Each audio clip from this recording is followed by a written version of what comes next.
Air signs, tignan po natin kung ano ang mensahe para sa iyo ngayong araw. Keep in mind po na ito ay general reading lamang, so hindi po lahat ay makaka-relate, so be open-minded.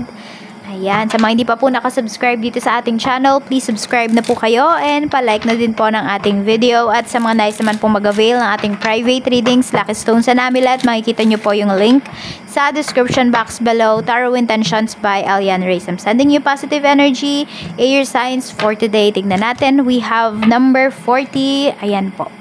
So, meron ba kayong pinuntahan dito or pupuntahan na party, na wedding, na ano man ito, celebration? Or pwedeng kayo yung may isi-celebrate.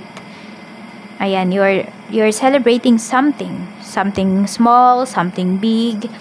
Air signs, but, you know, nandun yung, yung sense of fulfillment. Yun yung nafe-feel ko dito. We have, ayan, meron dito na yung despedida party.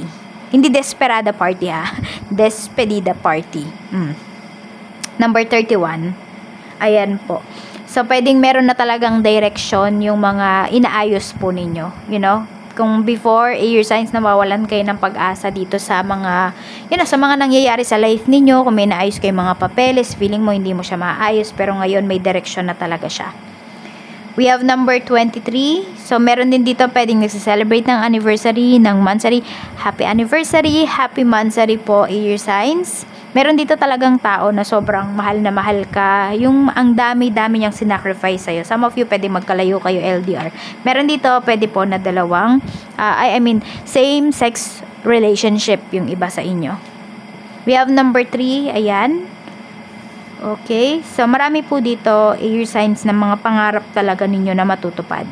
Ayan yung sinasabi sa inyo dito ni Universe. Kaya tuloy-tuloy nyo lang talaga. Sabi ko nga yung minsan na walang direksyon na ginagawa ninyo, magkakaroon niya ng direksyon. Tignan natin kung ano pa yung mensahe para sa'yo. Spirit guide, mensahe pa po natin kay air signs, Gemini, Libra, Aquarius, Sun, Moon, Rising, and Venus. We have, I wish to be like you. Ano ko, madaming naiinggit sa'yo dito. Pero iba naman dito, air signs, ay namomotivate mo sila. Ayan, parang gusto nilang maging katulad mo, you know.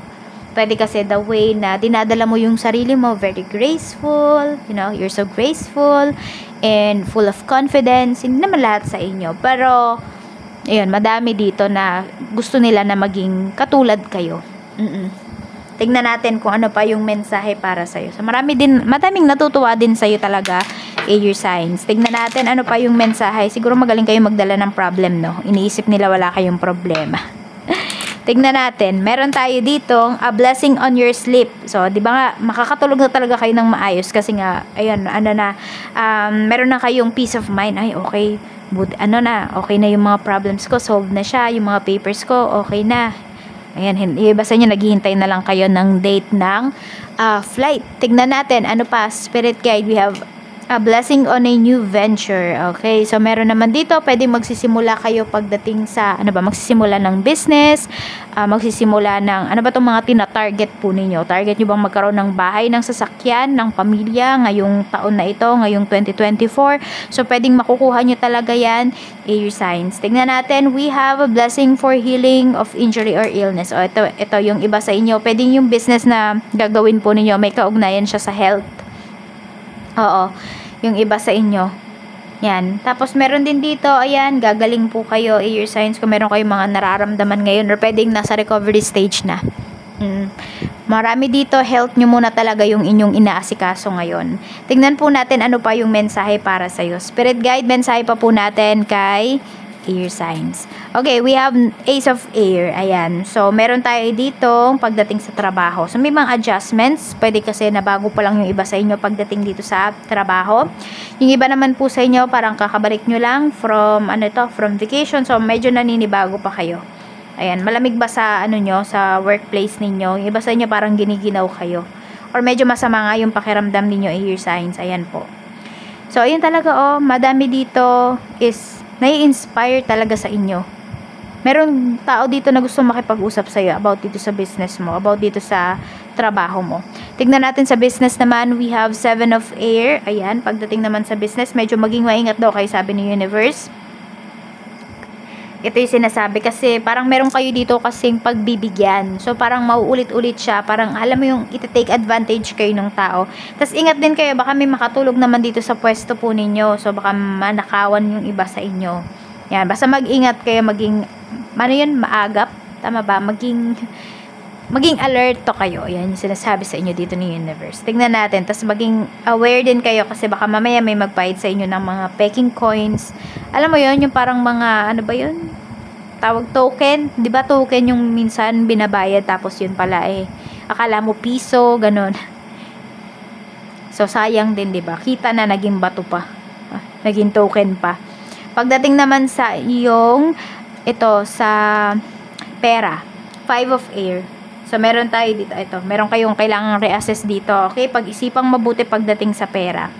Yung parang bawat move ninyo kasi ngayon talaga air signs is gastos. Yung iba nga sa inyo, parang ayaw nyo nang lumabas ng bahay kasi, yun nga, kada galaw gastos.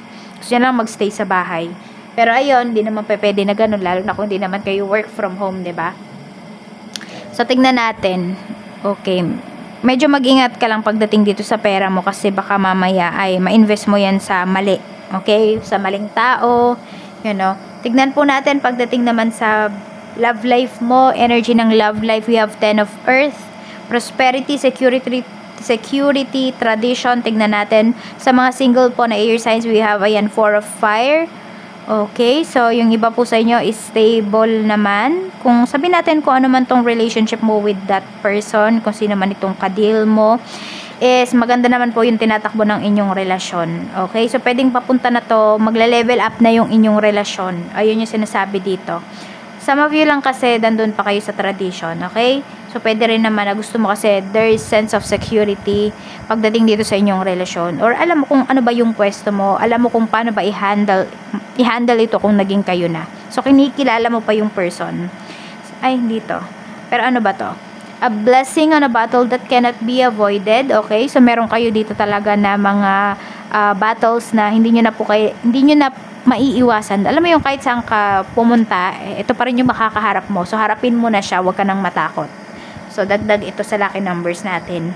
Tignan natin sa mga in a relationship. We have 6 of water.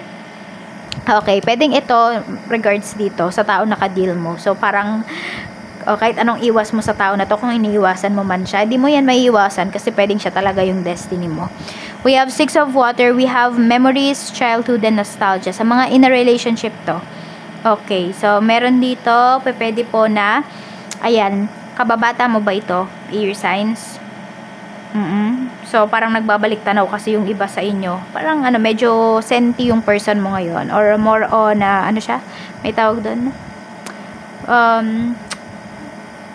Reminiscing. Ayan, nagre-reminisce siya ng mga moments ninyo together. Okay, so yung tao na to, secure ka na sa kanya. Ikaw na talaga yung gusto niya makasama. We have naman sa mga sa mga mag-asawa, meron tayo ditong The Empress. So pwedeng meron dito, hindi alam kung kakapanganak lang ba or mabubuntis or meron kayong new project dito ng person mo, which is eto nga ng asawa mo. Baka project nyo, baby. Pwede rin. Tignan natin. Okay? So, ayan. Creation, abundance, and action. So, ito kasi yun pwedeng sinisecure nyo talaga yung future ng inyong mga anak. Oo.